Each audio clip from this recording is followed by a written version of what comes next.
ಶ್ರೀ ಸ್ವಾಮಿ ಸಮರ್ಥ. ನಮಸ್ಕಾರ ಸ್ವಾಮಿ ಭಕ್ತರೇ.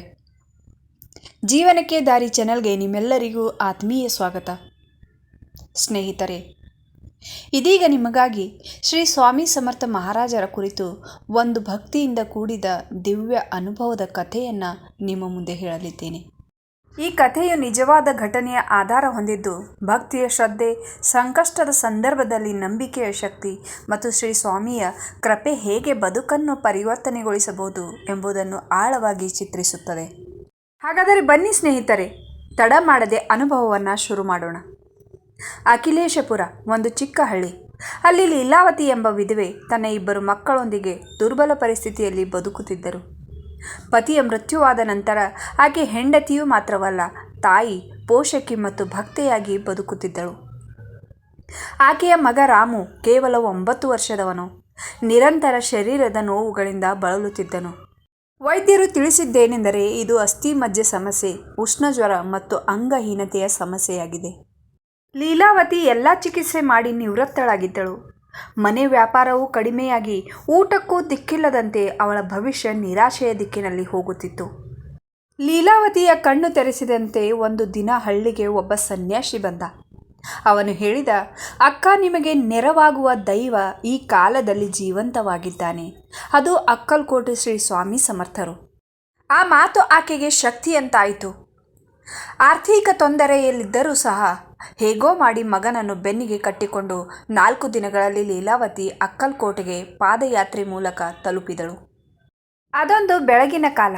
ಶ್ರೀ ಸ್ವಾಮಿ ಸಮರ್ಥರು ದೇವರ ಮಂಟಪದ ಸಮೀಪ ಕುಳಿತಿದ್ದರು. ಶತಾಂತರ ಜನರು ಅವರ ದರ್ಶನ ಕಾದಿದ್ದರೆನ್ನುವುದು ನಂಬಲಾರದಂಥದ್ದು.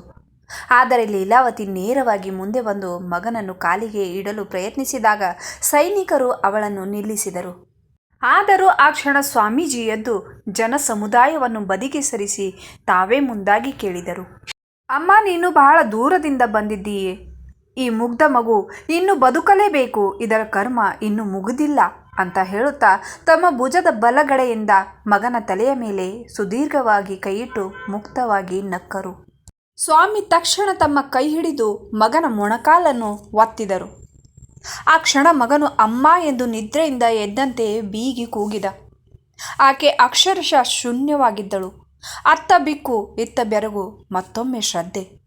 ಸ್ವಾಮೀಜಿ ಹೇಳಿದರು, ಇವನಿಗೆ ಇನ್ನೂ 40 ವರ್ಷ ಜೀವನ ಇರುತ್ತದೆ. ನೀನು ನಿಜವಾದ ತಾಯಿ. ನಿನ್ನ ನಂಬಿಕೆಯ ಕಾರಣಕ್ಕೆ ನಾನೆಲ್ಲವನ್ನು ಮಾಡಿದ್ದೇನೆ ಅಂತ.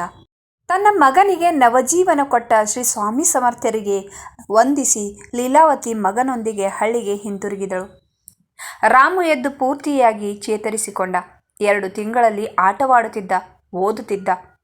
ನಂತರ ರಾಮು ಕೃಷಿಕನಾಗಿ, ಸಾಮಾಜಿಕ ಸೇವಕರಾಗಿ ಹೆಸರು ಮಾಡಿದ. ಅವನು ಕಟ್ಟಿದ ಒಂದು ಶಾಲೆಯ ಹೆಸರೇ ಶ್ರೀ ಸ್ವಾಮಿ ಸಮರ್ಥ ವಿದ್ಯಾಲಯ. ಅದೊಂದು ಕಾಲದಲ್ಲಿ ಮಕ್ಕಳ ಬದುಕನ್ನು ರೂಪಿಸುತ್ತಿತ್ತು. ಅದಕ್ಕಾಗಿಯೇ ಹೇಳುವುದು, ಶ್ರೀ ಸ್ವಾಮಿ ಸಮರ್ಥರು ಅಜ್ಞಾನವನ್ನು ಕಳಚುವ ಜೀವಂತ ಜ್ಯೋತಿ. ದೇವರ ಅನುಭವದಲ್ಲಿ ಲೆಕ್ಕಾಚಾರ ಇಲ್ಲ, ನಂಬಿಕೆ ಮಾತ್ರವಿರುತ್ತೆ. ಲೀಲಾವತಿಯ ಮಾತು, ನನ್ನ ಮಗನನ್ನು ಕೇವಲ ವೈದ್ಯರು ಉಳಿಸಲಿಲ್ಲ, ನನ್ನ ನಂಬಿಕೆಯನ್ನು ಜೀವಂತಗೊಳಿಸಿದವರು ಶ್ರೀ ಸ್ವಾಮಿಗಳು. ಅವರಿಂದಲೇ ನನ್ನ ಕುಟುಂಬ ಉಳಿಯಿತು. ಸ್ನೇಹಿತರೆ, ಇವತ್ತಿನ ಅನುಭವ ನಿಮಗೆ ಇಷ್ಟವಾದಲ್ಲಿ ವಿಡಿಯೋಗೆ ಲೈಕ್ ಮಾಡಿ, ಶೇರ್ ಮಾಡಿ ಮತ್ತು ಚಾನಲ್ ಮೇಲೆ ನೀವು ಹೊಸಬರಾಗಿದ್ದರೆ ಪ್ಲೀಸ್ ಚಾನಲ್ಗೆ ಸಬ್ಸ್ಕ್ರೈಬ್ ಮಾಡಲು ಮರೆಯದಿರಿ. ಮತ್ತೆ ಭೇಟಿಯಾಗೋಣ ಹೊಸದೊಂದು ವಿಡಿಯೋದಲ್ಲಿ. ಅಲ್ಲಿಯವರೆಗೂ ಧನ್ಯವಾದಗಳು. ಶ್ರೀ ಸ್ವಾಮಿ ಸಮರ್ಥ. ಜೈ ಜೈ ಸ್ವಾಮಿ ಸಮರ್ಥ.